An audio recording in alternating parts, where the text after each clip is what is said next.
Hey traders, Raghee here, and in this recap video we're going to go over what was seemingly a pretty boring day until about the last 75 minutes of today's session. And that was just this sort of ugly little grind higher that we saw in the S&P after the clearing. We put in a decently wide clearing range, not too wide, not enough to think it was exhaustive, and then we sort of ground higher. Now when I say grind higher, I mean we were definitely punching up to higher highs, just enough to keep the bulls interested and maybe the bears at bay and it looked like, hey, going into the latter half of the day, we were going to finally see some decent higher highs and maybe some organization the last hour of the day. And this is the reality of what we are dealing with. And that is news that is not scheduled. There is no more rose garden conversation. There aren't those kinds of heads up anymore within this new political reality. If it's not a tweet, it's a soundbite. And that is exactly what hit the market as we saw the weakness go into the close. And that was kind of two stories. The main story, of course, was that the White House is going to announce the nuclear decision tomorrow at 2 p.m. Eastern.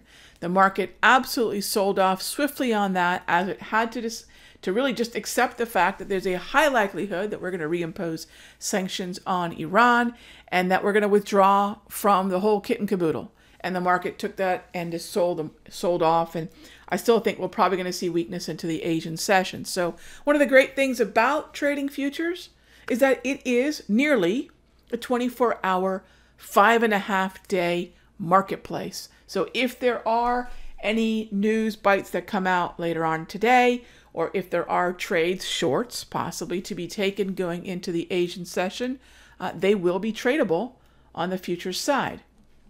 And that's one of the reasons I love futures. The game doesn't end.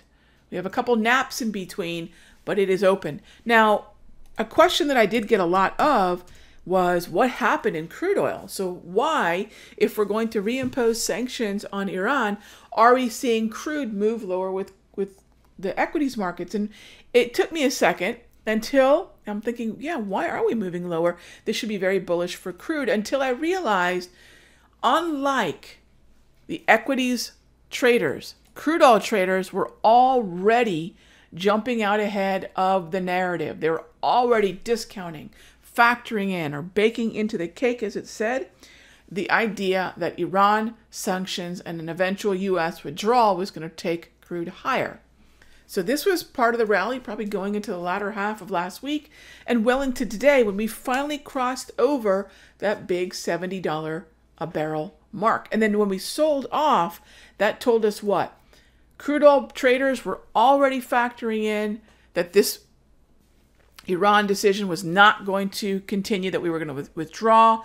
And as soon as we got the announcement, not that we know it's going to happen, but as soon as we now have basically a 24-hour countdown, it was a whole buy the rumor, sell the news. In other words, we bought the rumor that we expect Iran sanctions. As soon as we got the news that the Iran nuclear deal decision's coming out 2 p.m. tomorrow, boom, came the profit taking. And that is why crude ended up heading lower. Most of the NAFTA news, by the way, throughout the day has been pretty positive. So I do think overall that will be bullish for the Canadian dollar and potentially bullish for natty gas, which is something we will continue to look at today. But here's the reality, gang.